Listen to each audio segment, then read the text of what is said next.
প্রিয় ভিউয়ার্স, আপনারা যারা চ্যামেটে নতুন, যারা চ্যামেটের কল রেটটা কমাইতে পারেন না, তাদের জন্য আজকে ভিডিও যে চ্যামেটে কীভাবে আপনারা কল রেট চেঞ্জ করবেন। অনেক সময় দেখা যায় যে কল রেট বেশি থাকলে কল আসে না, এই জন্য আমাদের কল রেট চেঞ্জ করার প্রয়োজন পড়ে। তো কীভাবে কল রেটটা চেঞ্জ করবেন সেটা দেখাবো।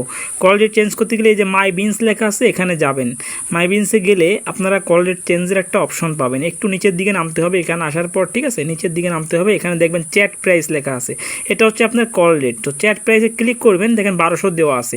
এত বেশি থাকলে নতুন অবস্থায় কল আসে না। তো এখানে এই যে 1200 পার মিনিট লেখা আছে, এর উপর একটা চাপ দিবেন। চাপ দিলে এখানে আসবে, দেখেন সর্বোচ্চ কত আছে 6000 বিনস, মানে 1 মিনিটে 6000 পর্যন্ত কথা বলতে পারবেন। তবে লেভেল 9 হওয়া লাগবে, তারপর 5400 লেভেল 9 হওয়া লাগবে, তারপর 4800 লেভেল 8 হওয়া লাগবে, তারপর 4200 লেভেল 8 হওয়া লাগবে, তারপর 3600 লেভেল 7 হওয়া লাগবে, 3000 লেভেল 6 হওয়া লাগবে, 2400 লেভেল 5 হওয়া লাগবে। আর নিচে যারা আছে লেভেল ছাড়া, তারা আপনি 300 থেকে 1800 পর্যন্ত কল রেট সিলেক্ট করতে পারবে। তো আমরা এখানে কমাই 300 করে দিব, ঠিক আছে।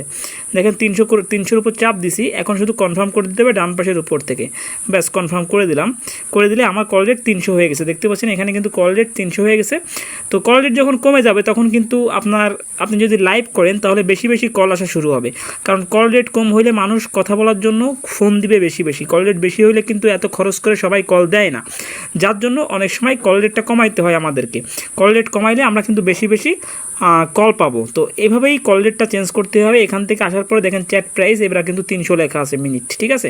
তো কল রেট চেঞ্জ কোথা থেকে করবেন, আপনারা মাই বিনসে গিয়ে নিচে চ্যাট প্রাইস লেখা থাকবে, ওখান থেকে কল রেটটা চেঞ্জ করে নেবেন, ঠিক আছে। ভিডিওটা ভালো লাগলে লাইক প্রদান করবেন, কমেন্ট করবেন, আর আমার চ্যানেল নতুন হয়ে থাকলে নিচ থেকে চ্যানেলটি সাবস্ক্রাইব করে রাখবেন। আজকে এ পর্যন্তই, ধন্যবাদ।